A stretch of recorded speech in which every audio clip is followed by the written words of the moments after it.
Imagine que você está viajando pela Inglaterra medieval do século XI, se aproxima de uma pequena localidade com pouco mais de 300 habitantes. Mas você entra e percebe que está tudo em silêncio, ruas vazias, portas e janelas trancadas. É dia, mas não tem movimento, não tem conversas nem comércio aberto. Só o som de um cavalo avançando lentamente.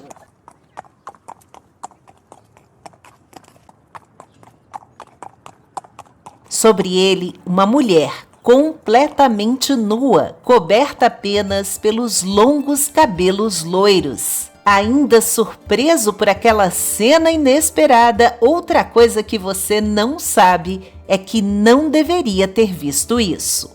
Pois quem se atrevesse a olhar para aquela mulher seria castigado com a cegueira ou até com a morte. Olá, amigos da história! É assim que resumimos o que foi provavelmente o passeio a cavalo mais comentado do mundo. De uma mulher nobre conhecida como Lady Godiva, ou Lady Godiva, como se diz em inglês, mas na verdade o nome de batismo dela era mesmo God-Giful, algo como presente de Deus no inglês antigo. E ela ficou tão famosa que essa história atravessou os séculos, sendo representada em livros, pinturas e no cinema. Virou até nome de chocolate e letra de músicas como Don't Stop Me Now, da banda Queen.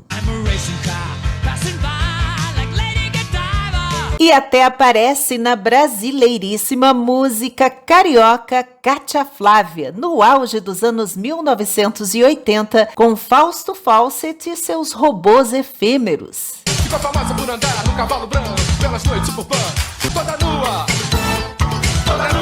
meu nome é Cátia Flávia, Godiva do Irajá, escondi aqui em Copa. Lady Godiva vivia na Mércia, um condado que já havia sido reino numa das regiões mais poderosas da Inglaterra anglo-saxã, mas que agora era comandada pelo marido dela, o influente conde Leofrico. O casal cristão fez diversas doações para a Igreja Católica e fundou mosteiros como o Beneditino, em Coventry, que era aquela pequena localidade que foi palco da famosa cavalgada. Mas de acordo com o Libereliensis, uma crônica latina do século XI compilada por monges, Lady Godiva já era viúva quando se uniu a Leofrico. A identidade do primeiro marido não é conhecida, só que ela já tinha posição, era herdeira de patrimônio e provavelmente tinha experiência administrativa. Ela possuía extensas terras em várias regiões da Mércia, propriedades que vinham da própria família dela. Para entender o mundo de Lady Godiva, precisamos voltar um pouco no tempo. No início do século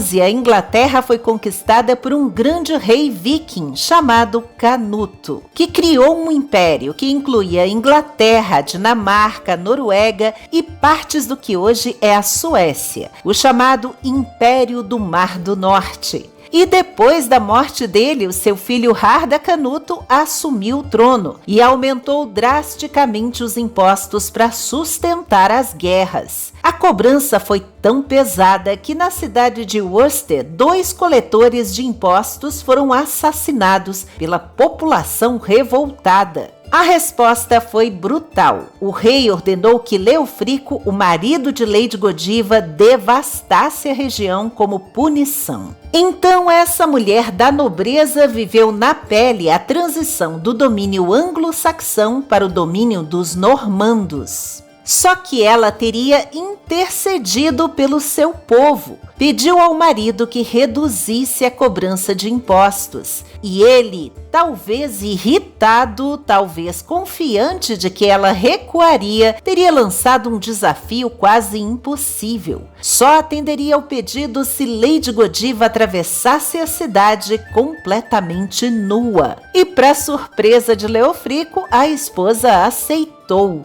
Mas ficaria determinado que ninguém deveria olhar enquanto ela passeasse pelas ruas. Ocorre que um certo morador chamado Tom deu uma espiadinha e teria sido cegado ou mesmo morto pela ousadia. Da curiosidade dele nasceu um novo personagem dessa história, o Peeping Tom, expressão adotada até hoje para se referir a alguém que sente prazer ao observar outras pessoas em situações íntimas, ou um voyeur em francês. Outra versão dessa história afirma que, na verdade, Godiva não saiu pelada pelas ruas. Ela teria apenas se vestido como uma pessoa do povo, sem luxo, sem joias, e que foi aclamada por uma procissão de moradores locais pela sua coragem e penitência. Seja como for, Lady Godiva teria conseguido fazer o marido cumprir a promessa e reduzir os impostos.